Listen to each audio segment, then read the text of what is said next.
In fact, Indian civilization was not patriarchal. It was because of external influence. Because if you see Indian gods, their dressing sense, they all wear sari, they all wear all ornaments, their hair is long, fine.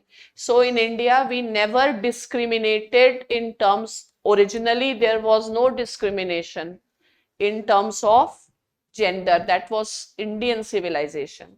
But because of various other historical reasons, even in India, the third genders, they were not excluded from the society.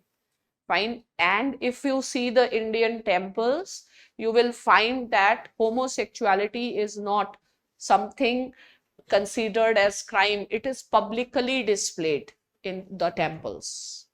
Fine. So Indian society was very different.